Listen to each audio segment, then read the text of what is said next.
সংবাদ সম্মেলন করতে যাচ্ছে। সংবাদ সম্মেলন না ভাইয়া, তোমার আত্মপ্রকাশ করতে যাচ্ছে শিক্ষার্থীদের নতুন রাজনৈতিক দল, সূত্র দৈনিক ইত্তেফাক, এবং এই সংবাদটি প্রকাশিত হয়েছে 21 ডিসেম্বর 2024-এ।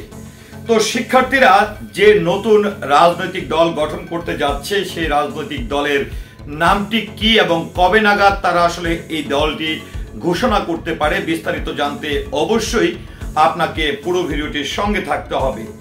এখানে দৈনিক ইত্তেফাক তারা যে হেডলাইনটি দিয়েছে, আত্মপ্রকাশ করতে যাচ্ছে শিক্ষার্থীদের রাজনৈতিক দল, আর দলটির নাম হচ্ছে জনশক্তি।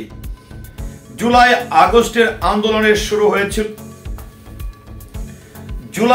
আগস্টের আন্দোলন শুরু হয়েছিল সরকারি চাকরিতে কোটা বাতিল দাবিতে। তবে ধীরে ধীরে এই আন্দোলন রূপ নেয় সরকার পতনের কঠোর কর্মসূচিতে। অবশেষে সফলতা আসে, এরপর আলোচনায় আসে রাষ্ট্র সংস্কার প্রসঙ্গে। অন্তর্বর্তীকালীন সরকার ধীরে ধীরে নির্বাচনের দিকে অগ্রসর হবে এবং জনগণের প্রতিনিধি নির্বাচিত হওয়ার পর তাদের হাতে দেশ পরিচালনার দায়িত্ব তুলে দেওয়া হবে।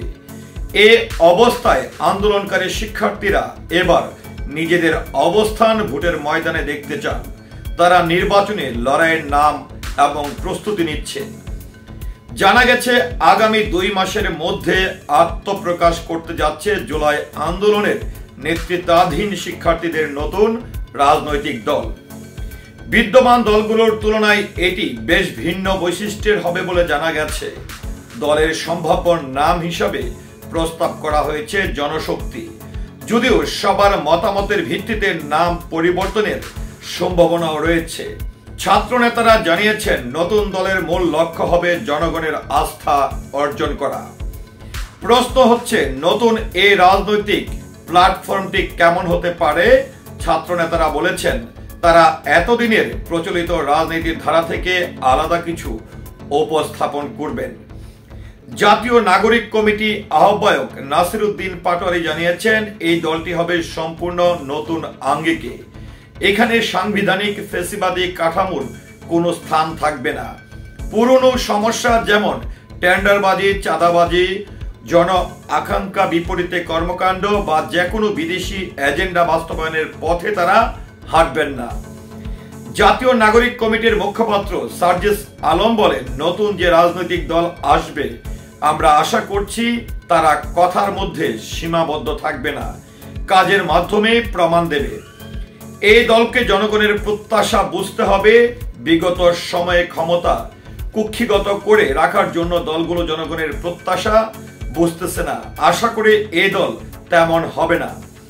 বৈষম্য বিরোধী ছাত্র আন্দোলনের আহ্বায়ক হাসনাত আব্দুল্লাহ বলেন, দেশের মানুষ যদি চায় আমাদের রাজনৈতিক দল তৈরি করা উচিত, তাহলে অবশ্যই আমরা এটি নিয়ে ভাবব।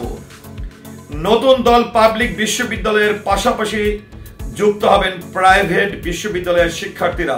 আর্টসের সংসদ নির্বাচনে অংশ নেওয়ার পরিকল্পনাও রয়েছে তাদের।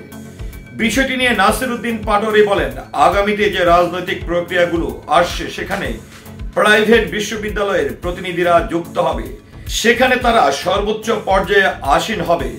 বলেন, আগামী নির্বাচনে আমরা প্রতিযোগিতা করব। আমাদের উদ্দেশ্য ক্ষমতা নয়, দেশের কল্যাণ সাধন করা। যদি গণহত্যার বিচারের আগে নির্বাচন হয় তবে আমাদের লক্ষ্য থাকবে যে কোনোভাবে খুনিদের বিচার করা। দলের সম্ভাব্য নাম কি হতে পারে এবং অর্থের উৎস কিভাবে নিশ্চিত হবে, এই বিষয়ে নাসির উদ্দিন পাটোয়ারি বলেন, আন্দোলনগুলোর মতোই এখানে জনগণের মতামত প্রাধান্য দেওয়া হবে। আমরা জনগণের কাছে নাম প্রস্তাব চাইব এবং সেখান থেকে সিদ্ধান্ত নেওয়া হবে। তিনি আরো জানান, জনশক্তি নামে একটি সম্ভাব্য নাম নিয়ে ভাবনা হচ্ছে। অর্থের উৎস প্রসঙ্গে তিনি বলেন, আমরা ক্রাউডিং এর মাধ্যমে অর্থ সংগ্রহের পরিকল্পনা করছি। দেশীয় ও আন্তর্জাতিক বিভিন্ন ফোরাম নিয়ে পড়াশোনা চালিয়ে যাচ্ছি, যাতে সেগুলোর সাহায্য যথাযথভাবে ব্যবহার করা যায়। নির্বাচনের ভোট যুদ্ধের ফল যাই হোক, নিজেদের বিপ্লবী চেতনা ধরে রাখার অঙ্গীকার ছাত্র নেতাদের। জানালেন রাজনৈতিক জোটেও যোগ দিতে পারেন তারা। নাসির উদ্দিন জানান, জুলাই অভ্যুত্থানে অংশ নেওয়া কয়েকটি দলের সঙ্গে তাদের আলোচনা বোঝাপড়া চলছে। তো ভিউয়ার্স, আমরা যেটি জানতে পারলাম যেটি হচ্ছে যে আত্মপ্রকাশ করতে যাচ্ছে শিক্ষার্থীদের রাজনৈতিক দল জনশক্তি। তো শিক্ষার্থীরা নতুন করে রাজনৈতিক দল গঠন করবে এবং আগামী নির্বাচনে তাদের একটি টার্গেট রয়েছে, নির্বাচনে অংশগ্রহণ করবে। সেখানে পাবলিক ইউনিভার্সিটির পাশাপাশি প্রাইভেট ইউনিভার্সিটির যারা আছেন তারাও যুক্ত হতে পারে।